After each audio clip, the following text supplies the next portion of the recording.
Hi, the sole intention of the stock market is to facilitate the exchange of securities between the buyers and sellers of shares.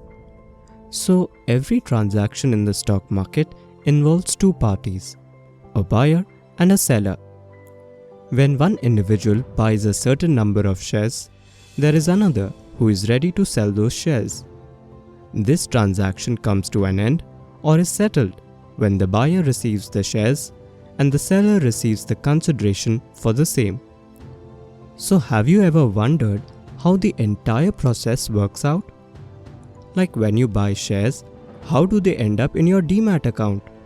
Or when you sell, how does the money come back in your ledger statement? This entire process forms a part of what is known as a settlement cycle.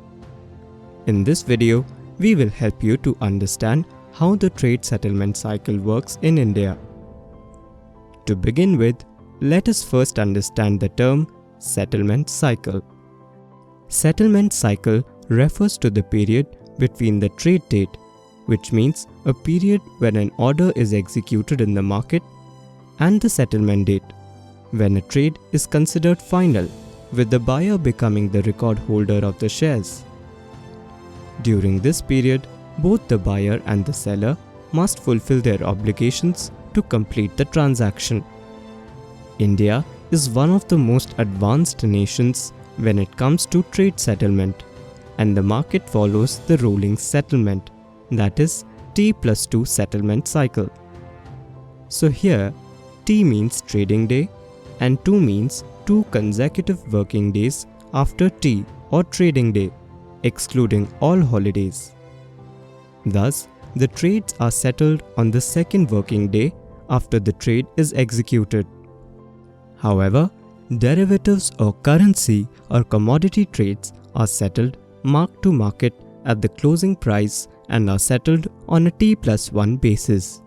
This means that the difference between the closing price and the opening price of any trade is known as the mark to market under derivatives or currency or commodity trades. Our discussion in this video will be centered on equity trades.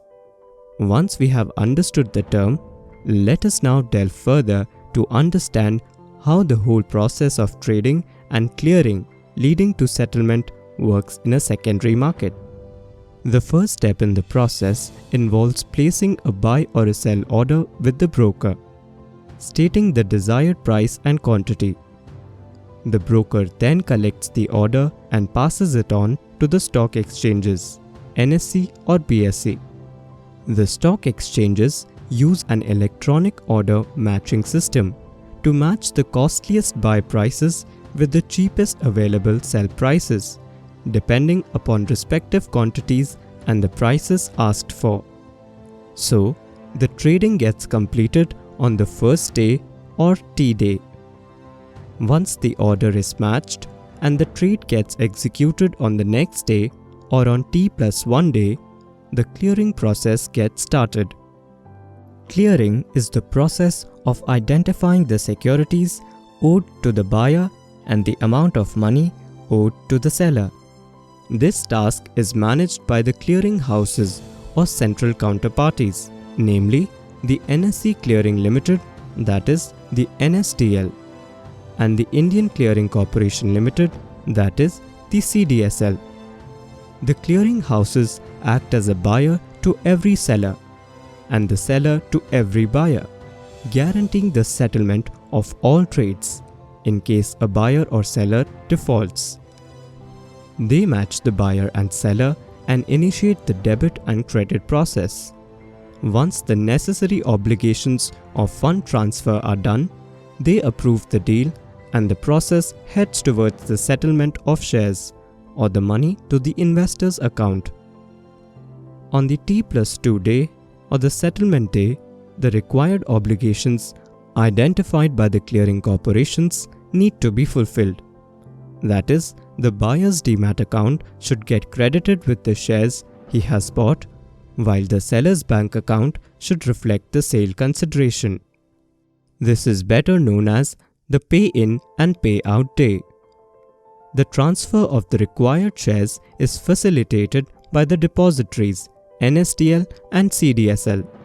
These depositories act as an intermediary between the investor and the depository participants like brokers, banks, investment firms, and others.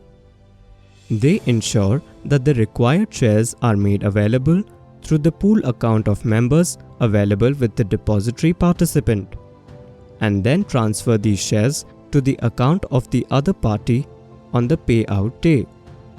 The buyer is informed about his obligations regarding the fund transfer to ensure that the required fund is available on the pay-in day. Once the obligations are fulfilled by both the parties, the trade which gets executed is finally settled. Every trade placed in the Indian stock market has to go through all these processes. This makes the settlement cycle one of the most important processes that helps smoothen the transaction between a buyer and a seller. Once you understand the process well, it will help you to understand the functioning of the stock market better. This will also make you aware of your obligations so that you do not falter at any step. Thank you for watching the video.